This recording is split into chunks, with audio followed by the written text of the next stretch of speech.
Muy buenas tardes, amigos. Este es el programa Diálogos del Montonero. En el Perú, hacer un análisis político, reflexionar sobre un tema político y económico es una aventura dramática, porque desde que el presidente Castillo llegó al poder, todos los días hay un anuncio o una noticia vinculado al cambio del régimen político y económico. Es decir, cada momento, cada coyuntura está asignada por un anuncio o una amenaza de ese tipo. Entonces la pregunta que uno se hace es, ¿cómo puede sobrevivir una nación en este contexto? Pero si a este hecho le agregamos que el primer magistrado de la República, es decir, el magistrado que es elegido por el sufragio de todos los peruanos junto al Congreso, va sumando una serie de acusaciones y de denuncias, este último hecho del plagio de la tesis presidencial lo pone en una situación, y me atrevo a señalar, de incapacidad moral permanente incuestionable. Si eso se confirma, digamos, el señor Castillo no es viable en el ejercicio de esa magistratura. Bueno, podríamos entrar por diferentes ángulos a analizar la grave crisis política, institucional, económica. El país, por ejemplo, la economía se ha frenado. 3 décadas de crecimiento y de proceso de reducción de pobreza han sido frenadas por este gobierno en momentos en que los precios de los minerales alcanzan récords históricos. Es decir, el Perú el día de hoy debería estar creciendo a velocidad crucero. Bueno, decimos todo esto porque en estos momentos, al cierre de esta edición, la Comisión de Constitución del Congreso ha convocado una reunión para tramitar el proyecto de iniciativa de convocatoria a un referéndum para instalar una asamblea constituyente que ha presentado el presidente Castillo y el Ejecutivo. Necesitamos reflexionar sobre estos temas, buscar salidas, un horizonte. En ese sentido, el día de hoy hemos convocado al señor Walter Gutiérrez, ex defensor del pueblo, una voz que ha estado permanentemente opinando sobre la grave crisis nacional, a quien le decimos muchas gracias y le agradecemos por aceptar este diálogo. Buenas tardes, señor Gutiérrez, gracias por la conversación. Víctor, ¿cómo está usted? Encantado de saludarlo. No, gracias a usted, señor Gutiérrez. Bueno, mi primera pregunta sería la Comisión de Constitución está tramitando el archivamiento. Parece que hay una opinión clara y mayoritaria a favor del archivamiento de este proyecto sobre la constituyente. Digamos, eh, ¿qué impresión le causa este acto, este gesto, digamos, el tiempo, las perspectivas? ¿Cómo evalúa esta situación? Bueno, mire, Víctor, quisiera compartir con usted esta reflexión y posición sobre esta intención que existe en un sector de modificar la Constitución, el sector del país, ¿no?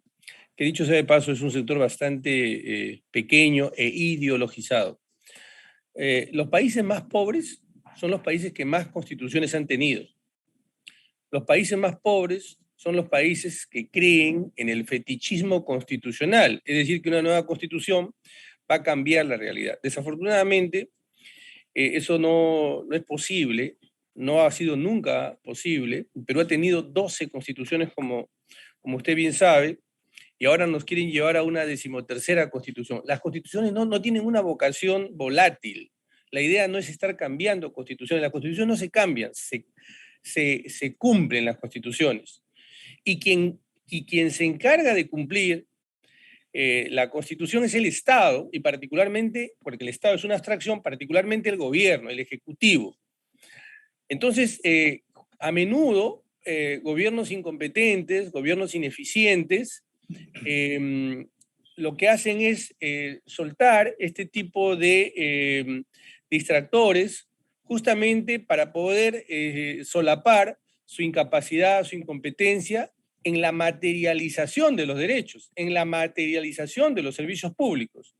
Mire, toda constitución tiene 2 bloques: el catálogo de derechos y el estatuto de poder, porque en el fondo la constitución es un estatuto de poder. Y es un estatuto de poder con propósito. ¿Cuál es el propósito? Materializar los derechos, materializar los servicios públicos. Para eso existe la administración pública.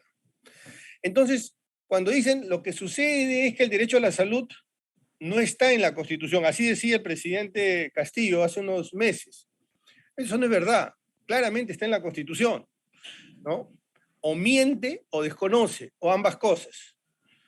Y vamos a suponer que algún derecho que en el futuro se invente no esté en la Constitución. Usted tiene el artículo 3, que es la cláusula abierta, ¿no? Que le permite introducir derechos que la tecnología, que la evolución social, que el avance del derecho va incorporando, usted los incluye en su Constitución. Así sucedió con el derecho al agua. El derecho al agua originalmente no estaba en la Constitución del 93, pero luego se ha incluido en nuestra Constitución. Ahora, lo que usted señaló al principio nos parece fundamental, ¿no? Es decir, los países que más desarrollo han alcanzado, bueno, ahí están los países anglosajones, las repúblicas anglosajonas, bueno, una en forma de monarquía constitucional y otra en república, estoy hablando del Reino Unido y Estados Unidos. Bueno, la primera no tiene una constitución escrita, tiene lo que se llama el Commonwealth, y la segunda tiene una sola constitución con un poco más de 10 artículos. Entonces, esta idea de que el número de constituciones nos lleva al progreso, al desarrollo, y la cantidad de derechos enumerados, de enunciados declarativos, en realidad es una quimera, ¿no? Entonces, partiendo de ese concepto, yo quiero plantearle una fórmula política. ¿Cómo interpretar que el gobierno, a sabiendas que no tiene mayoría en el Congreso, ¿no es cierto? No tiene una mayoría en el Congreso, no tiene la mayoría de la población, por más que lo digan, la mayoría de la población está rechazando a este gobierno y se ve en las visitas a provincias o en la manera como el presidente se reúne en provincias. Digamos, son rechazados de alguna manera los representantes del oficialismo. No controla las demás instituciones. ¿Cómo se atreve a formular esta propuesta de constituyente que ha creado un clima de polarización y de enrarecimiento tan complejo? ¿Cómo explica usted esta audacia? Mire, las constituciones no fracasan, lo que fracasan son los gobiernos.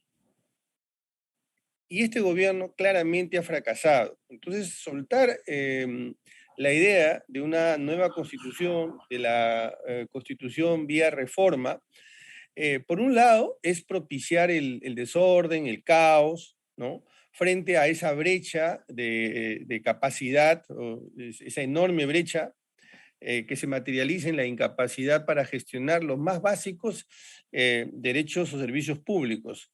Mire usted, el ratio de vacunación prácticamente se ha desplomado, se ha desplomado. Por este gravísimo error de la vacunación a la gente de la tercera edad, devastador, único en el mundo. Pero no solamente eso, mire usted, hace unos días se han vencido cerca de 1 millón de vacunas para adolescentes. Y si vamos al sector salud, este gobierno tiene 9 meses. De los 27, 28 meses de crisis sanitaria, 9 le pertenecen a este gobierno. Y en el mejor escenario, con la economía creciendo, ¿no es cierto? Ya rebotando por el producto los precios de los minerales, con vacunas, con digamos, una inercia que ya venía de toda la crisis anterior. Es decir, en el mejor momento no han podido hacer una buena gestión.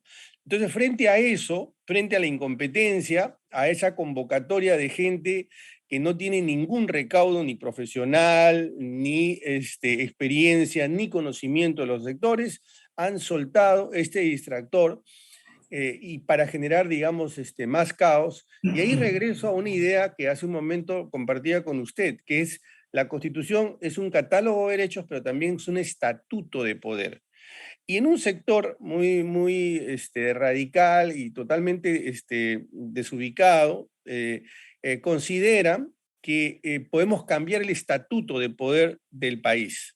¿Para qué quieren cambiar el estatuto de poder? Bueno, evidentemente para poder tener acceso a todas las instancias de poder y poder mantenerse en el poder. Recuerde usted que el señor Cerrón ha dicho que están en el gobierno, pero no están en el poder.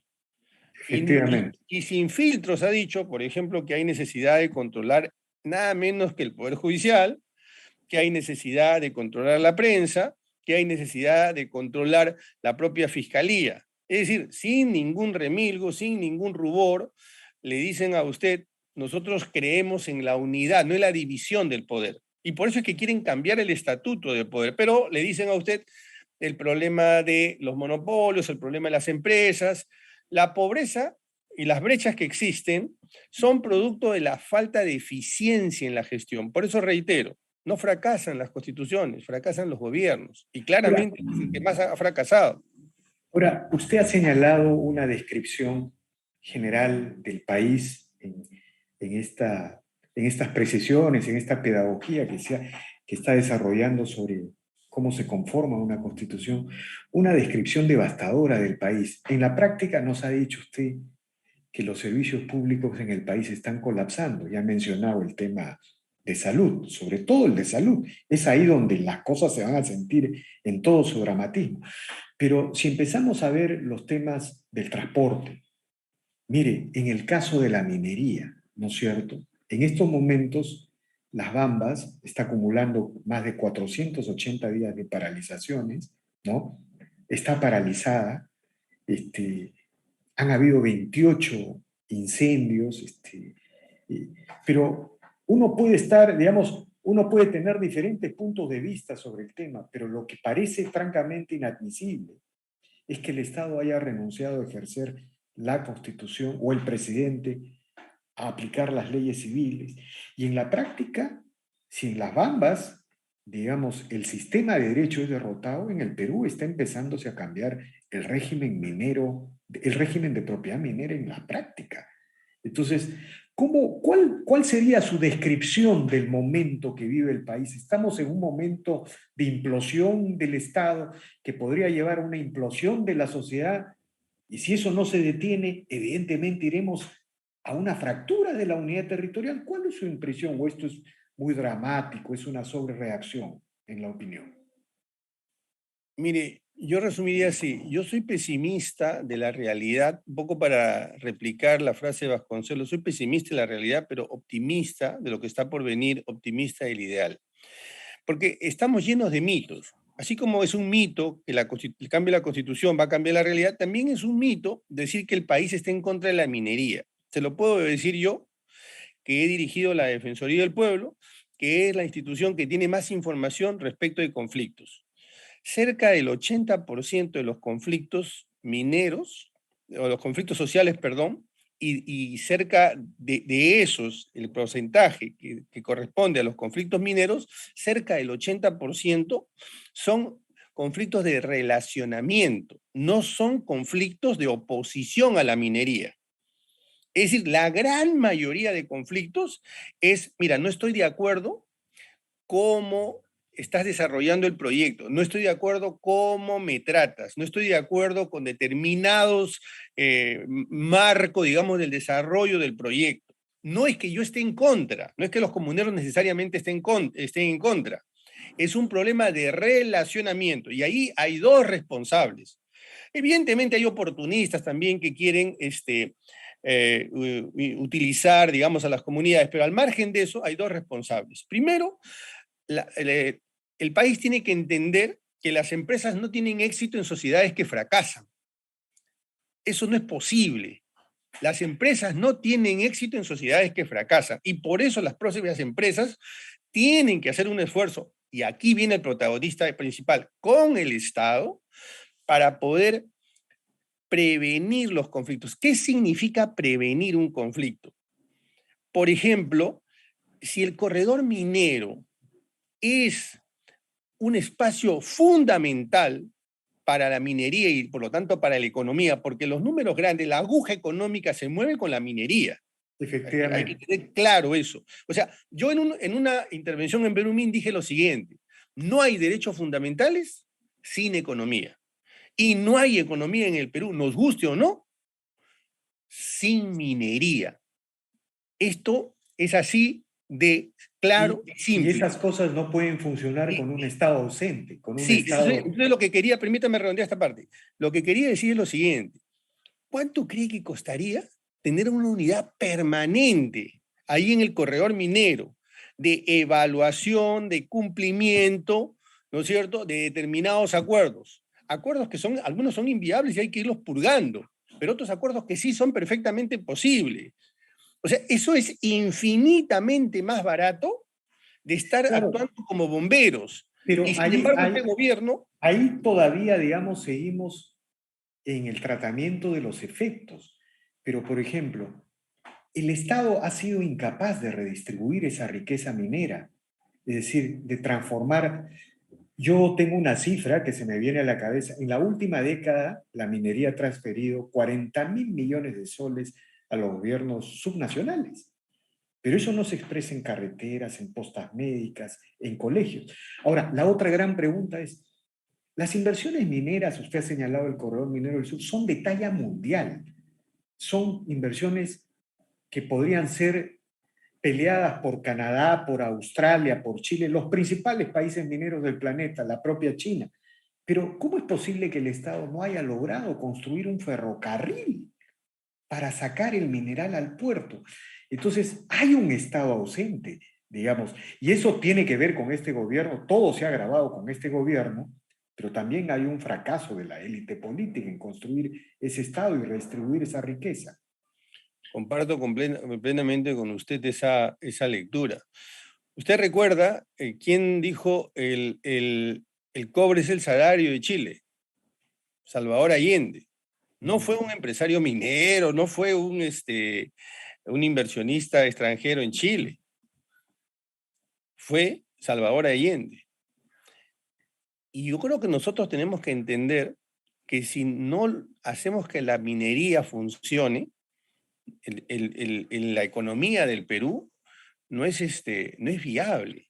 El ratio de consumo de cobre en el mundo va a crecer, va a seguir creciendo. Esta computadora a través de la cual nos estamos comunicando tiene cobre. Su teléfono tiene cobre. Entonces, el consumo de cobre, ¿no? Va a seguir creciendo. Nosotros somos un país que tiene cobre. No podemos caer en la tontería, en la estupidez de estar discutiendo una constitución. Por eso yo he dicho, eso debe ir de frente al archivo y sin escalas, ¿no? Porque nosotros lo que tenemos que estar discutiendo es estos temas. ¿Cómo hacemos viable estos temas para que la economía crezca? Este es un país de emprendedores y un país cuya sociedad, cuyos ciudadanos valoran mucho el sentido, el concepto de propiedad. Y por eso es fundamental que la clase política entienda justamente a la ciudadanía, comprenda a la ciudadanía y comprenda la realidad.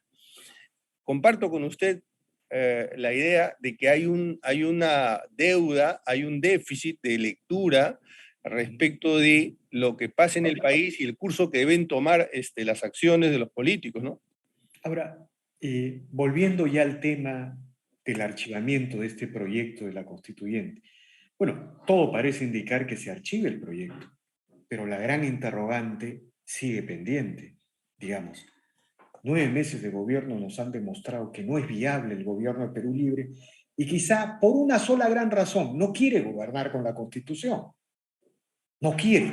Lo que pasa es que si no ha podido gobernar al margen o en contra de la Constitución, es porque no lo puede hacer. No tiene la fuerza. Si hubiera podido hacer, por ejemplo, estatizar las minas de cobre, por eso las minorías la violencia se generaliza, el conflicto se ha incrementado exponencialmente, lo hubiera hecho si hubiera podido estatizar las minas de cobre. Entonces la gran pregunta es, ¿cómo salimos de esto? ¿No? Hay, por lo pronto, la idea, acaba de suceder una raya más al tigre, el plagio del presidente. ¿Qué sucede si se comprueba esto? Hay por un lado la idea de una vacancia, hay por otro lado la idea de una acusación constitucional y por otro lado también está la idea de que si se vaca al Ejecutivo, debe vacarse al Congreso. ¿Cómo se organiza esta transición? Y uno siente que faltan políticos, señor Gutiérrez. No hay voces que nos digan. La política es el arte de convertir lo imposible en posible, en una salida constructiva. Y no tenemos políticos. Todo parece entrampado, todo parece maniatado. ¿Qué nos puede decir al respecto? Bueno, mire, en primer lugar, quisiera recordar que desde hace meses yo vengo sosteniendo que el presidente viola la Constitución de una manera reiterada, de una manera contumaz y yo diría incluso de una manera dolosa, es decir, a sabiendas que está violando la Constitución. ¿Por qué? Porque se lo hemos advertido nosotros, se lo han advertido otras instituciones respecto de determinados derechos fundamentales que los viola. Les voy a poner un ejemplo para no hablar en términos generales. Mire, el Tribunal de Transparencia, que forma parte del Ministerio de Justicia, le ha pedido a la Secretaría, al despacho de la Presidencia, que informe sobre la lista de personas que asistieron a Zarratea. Y hasta ahora no han contestado. Y esto tiene que ver con una norma constitucional, transparencia y rendición de cuentas. Tiene que ver con un principio que el tribunal ha señalado como una obligación de todo el Estado, que es el combate contra la corrupción. Con todo y con eso, incumplen olímpicamente. La libertad de prensa y el derecho a la información es un derecho fundamental, es un derecho esencial que está en el artículo 2 de la Constitución. Nosotros hemos hecho en la Defensoría hicimos una supervisión en el mes de noviembre del año pasado y en enero un seguimiento de esa supervisión. Se habían violado 7 estándares en materia de libertad de expresión. No solamente agresión a periodistas, encapsular al presidente para que no dé entrevistas, la construcción de una narrativa violenta contra los periodistas, amenazas para incriminar a periodistas, etcétera, etcétera. Hasta ahora no se cambia esa conducta y no se entiende que la prensa es un mecanismo de contrapeso también y un mecanismo de escrutinio y de rendición de cuentas. Los medios son eso, son medios nada más para que se informe a la ciudadanía. Y así nos podríamos pasar gran parte del programa haciendo un recuento de cómo ha violado sistemáticamente la Constitución. Para nosotros, o para mí, pero en este caso no puedo hablar por la Defensoría, ¿no? Pero esta era una posición institucional, se puede aplicar tranquilamente el artículo 99 y 100 de la Constitución sin ningún problema. ¿Por qué? Porque el presidente es el guardián, en teoría, es el guardián de la Constitución. Y ha sido y tiene, digamos, un estatuto constitucional especial, un blindaje especial.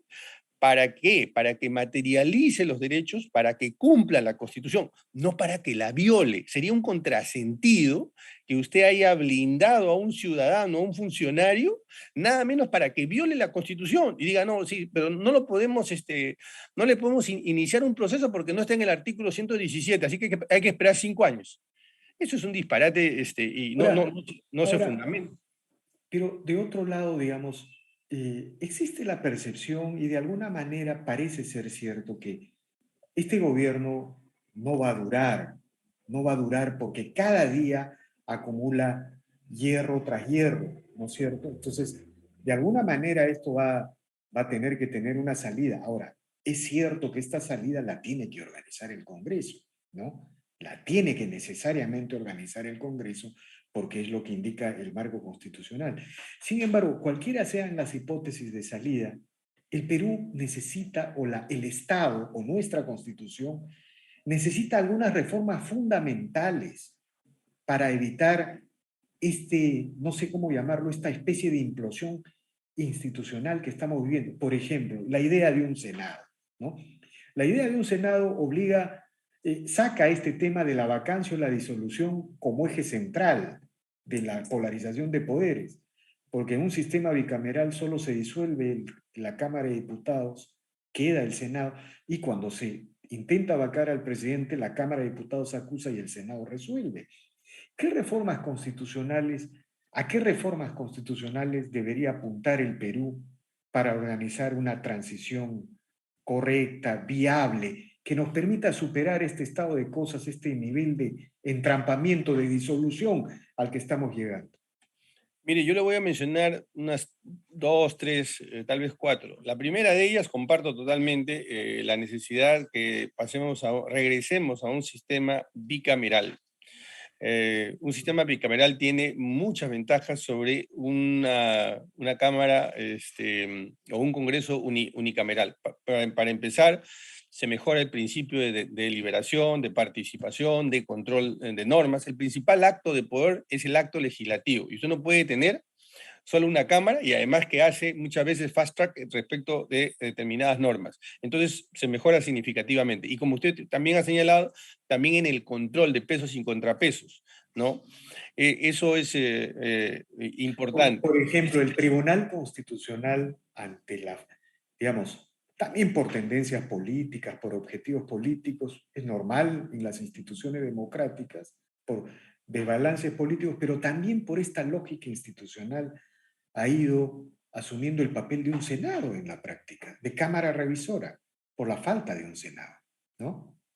Bueno, el papel del Tribunal Constitucional es ser el último intérprete, el intérprete de cierre de la Constitución, pero permítame, quisiera mencionar cuáles son esos dos o tres cambios. Uno es la bicameralidad, pero otro es la reelección, Víctor. Es fundamental la reelección, porque lo que sucede es que tenemos políticos amateurs. Usted, para construir digamos, un cuadro político no demora menos de 10 o 15 años. Por ejemplo, el principal instrumento de gestión pública es el presupuesto de la República. ¿Cuántos congresistas saben leer, conocen el presupuesto de la República? El proceso, el íter legislativo, no se aprende de la noche a la mañana. Entonces usted ya tiene 5 años después de un ejercicio parlamentario, ya tiene una persona más o menos entrenada, pero ya no lo puede reelegir usted. Entonces es deleterio, dañoso, que no haya reelección en el caso del Parlamento y también en el caso de los gobernadores y los alcaldes. Y además, estadísticamente, se reelegía muy pocos. Entonces no tenía, era un remedio para una enfermedad que no existía. Yo lo planteé también desde la Defensoría. Nosotros decíamos que eso no iba a beneficiar para nada, iba a debilitar el sistema político, y desafortunadamente ha sucedido así. Luego también la renovación, de repente renovación por tercios, podría ser en un país donde necesitamos un control permanente, puede ser una medida que haya que evaluar. Pero algo que no quiero dejar de mencionar es lo siguiente. Debiera estar en la reforma constitucional subrayado el tema de la meritocracia. No es posible que el presidente crea que él puede elegir a quien le dé la gana como ministro, porque considera que esa es una facultad que no tiene fronteras, que no tiene límites. El 4 de agosto le envié una comunicación al presidente y luego tuve una conversación con él y le expliqué claramente por qué tiene que elegir personas basados en la meritocracia de su partido, de acuerdo, de la línea política que él considere, de acuerdo, pero basado en la meritocracia. Dado que esto no se ha entendido, y mire usted la cantidad de funcionarios fallidos que hay, creo que tiene que estar en la Constitución que los ministros tienen que tener determinados requisitos. Y aquí ha fallado el Congreso, porque nosotros presentamos una iniciativa legislativa justamente para regular esa facultad del presidente. Y el Contralor General de la República presentó una ley para regular también a los ministros para abajo. Y ambas normas se han demorado y una de ellas se ha aprobado, la nuestra, pero un poco desdibujada, ¿no? Ahora, una pregunta final, señor Gutiérrez. Bueno, todos los países que se equivocan generalmente son destruidos, ¿no? Bueno, le pasó a una gran nación como Alemania, a Japón, a los propios franceses con la resistencia a la Alemania nazi. Es decir, Venezuela, un enorme país, un país gigante de América Latina, hoy destruido en escombros. Entonces, nosotros hemos elegido mal. El día de hoy la mayoría de los peruanos ya se da cuenta de eso, ¿no es cierto? El presidente Castillo fue elegido por una grave equivocación de la mayoría de peruanos, de la sociedad. Entonces, en este contexto yo le pregunto, la idea es que la destrucción sea lo menor posible para que la reconstrucción sea lo más rápido posible. Esa es la gran idea, esa es la gran apuesta, por eso uno se opone a la constituyente, por eso el día de hoy se está archivando el proyecto, en fin.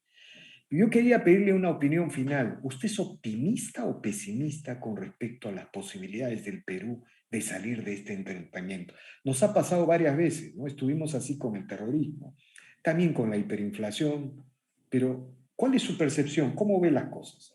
Hace un momento le dije que era pesimista de la realidad, pero optimista del ideal, un poco replicando la frase de Vasconcelos, ¿no? Porque pesimista de la realidad por todo lo que hemos conversado, pero optimista del ideal porque los fundamentales del Estado, del país, están ahí. Le voy a mencionar algunos. El tejido social, las organizaciones intermedias, que se han hecho cargo de esos derechos y esos servicios ante la ausencia del Estado, están allí están.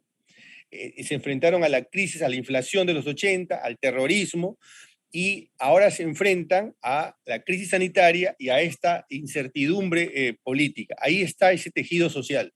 Pero por otro lado, también hay un emprendedurismo por todos lados. Y hay un concepto muy acendrado, yo diría que está en el ADN del peruano, el concepto de propiedad. La gente compra cosas para luego venderlas o fabrica cosas para luego comercializarlas. Incluso en los lugares más recónditos, mire, Víctor, yo he podido conversar con comuneros donde le dicen, todo esto, por si acaso, todo esto es común, nos pertenece a todos. Y en la conversación, en el área chica, como diríamos en términos futbolísticos, cuando usted está conversando con el APU, y uno le pregunta, ¿y esta casa? No, esa casa es mi casa. Ujú. ¿Y esas gallinas? No, esas gallinas son mis gallinas. Incluso ese árbol es mi árbol. En esas comunidades. Es verdad que no hay que interpretar mal el concepto de solidaridad, de cooperación, de trabajo común. Eso no elimina el concepto de propiedad. Por eso es que yo soy optimista, porque creo que hay mucho emprendedurismo, se tiene muy claro el concepto de propiedad y hay un tejido social que ha logrado no cerrar, por lo menos coberturar las brechas que el propio Estado por su ineficiencia ha generado. Este gobierno ha llegado a las cotas más elevadas de ineficiencia. Sin embargo, ahí tenemos al país todavía. Ok, señor Gutiérrez, infinitamente agradecido por estas Gracias a usted. reflexiones. Seguramente seguiremos conversando y bueno, hay que seguir opinando, hay que seguir construyendo, reconstruyendo el espacio público. Muy agradecido por estas reflexiones. Gracias, Víctor. Bien amigos, esta ha sido una nueva edición de Diálogo del Montonero. Regresamos en la siguiente edición.